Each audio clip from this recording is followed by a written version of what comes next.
What's up team, and welcome to today's video. So this is the first weekend in quite a while. I'm actually gonna head out on the bike outdoors. Obviously in Britain it's super dark, very early at the moment, and the weather's been pretty cold, pretty rainy, so most of my training has been done indoors on the watt bike, on the trainer. So it'd be nice this weekend to finally get out on the bike. But what I thought I'd do is kind of go through my current winter setup. So go through what bags I've got on, what lights I've got on. I've got a few new bits for Christmas as well, so I'll show you those once we get back from the ride. But first, let's head out and get some miles in.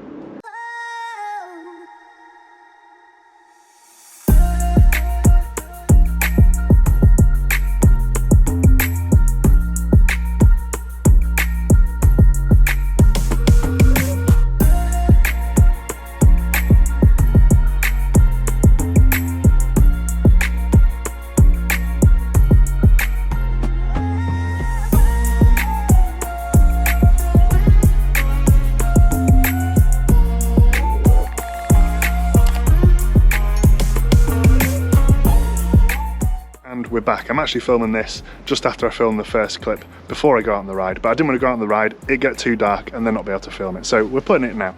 But yeah, I've got some new bits on the bike that I got for Christmas, and also just some things that I stuck on once it kind of got a little bit colder, a little bit wetter, and to make my bike a little bit more puncture proof. So the first thing we got was some new tyres. So we got the Gator Skin hard shell tyres. I had a pair of these last winter, they stood me in good stead. I only recently actually got a puncture in the first pair, so I replaced these with a brand new set of Gator Skin hard shell tyres, probably the best winter tyres I've ever had. Hardly ever get a puncture with them on. Not too expensive, around about £33 I think, for a single one. Obviously you'll need a front and a back, but yeah, very good tyre, really well rounded. A little bit heavy, but obviously the thicker rubber just means you're less likely to get punctures. For Christmas I also got the Cat Eye Amp 1100, or however you're meant to pronounce that. It's such a good light. I know there's two different sort of categories with lights. There's to be seen and then to see. So this category of light is kind of to enable you to see out on the road when it gets dark. Again, in Britain it gets dark quite early, so I thought let's upgrade, or try and upgrade my light situation this year. So this is super bright. It's got a couple of different modes. It's got super bright 1100 lumens all the way down to sort of flashing, just to be seen on the road. So that's a really good investment and something I'd have upgraded to if I hadn't have got it for Christmas anyway. Then I've obviously got my normal Garmin mount on the front, which I've had for a long time now. Definitely recommend going for Garmin. I used to have a Wahoo, but just prefer the Garmin interface. Also got a GoPro mount on the front of the bike as well. This is something that I got for Christmas. Wanted to film a little bit more of my rides this summer as I did last summer, so just to be a bit more hands-free, got a GoPro mount. It's super useful. Obviously filmed a little bit using it on this ride today, but you can twist it. So there's a little clip on it which you can just twist it round and it clips back into place. So it's really nice whether you want to film yourself or film out to the side or film out to the front while you're riding. So if you are someone who wants to ride and also film clips using a GoPro, definitely highly recommend that. I've only used it this one time so far, but it was very easy to use.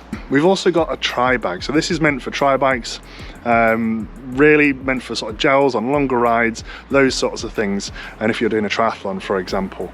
But super handy. I thought I used to have a bar bag at the front which kind of had all my tools in. I used to put some gels in, but that was just kind of flapping about a little bit, even with the drawstring at the back. It's a really good saddlebag, but just for kind of what I wanted a bit of a change, so I've actually split up everything. Got a tri bag for any gels, actually got a mask in there if I stop at a coffee shop, and then also bought a saddlebag from Specialized round the back just to enable me to sort of fit my tools somewhere else. But with having this saddlebag around the back, that does mean that I had to get rid of my ass saver. So I am looking for some mud guards for obviously winter as well. So do let me know down in the comments below, what mud guards do you recommend? I have tried to buy some in the past, but they've just been really flimsy, not fit very well. So any mud guards that you would recommend, please do let me know down in the comments below. We've also got the Cat Eye Viz 450 at the back too. Again, good couple of modes, very bright.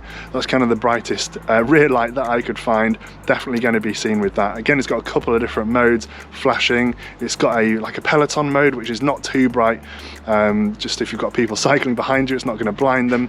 But definitely the sort of brightest, one of the brightest lights I could find was about 40 quid, I think. So not too expensive, but definitely worth a buy.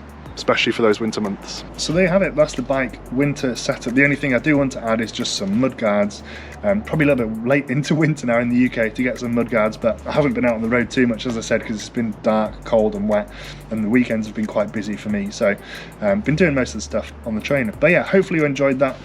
Not too much in terms of education, I'm not a massive kit person, but just thought sometimes, you know, it's interesting to know what other people have on their bikes through the different seasons. Everything that you've seen in the video today I would highly recommend, so if you are looking for some new lights, a GoPro mount, a Garmin, any of that good stuff, I definitely recommend the stuff that I've got on. And then definitely the Continental Gator Skin hard shells, I definitely recommend those as well. Had some good experiences with those over the years. Thanks so much for watching, hopefully you found that useful, if not entertaining somewhat, and I will see you guys in next week's video. Have a good one.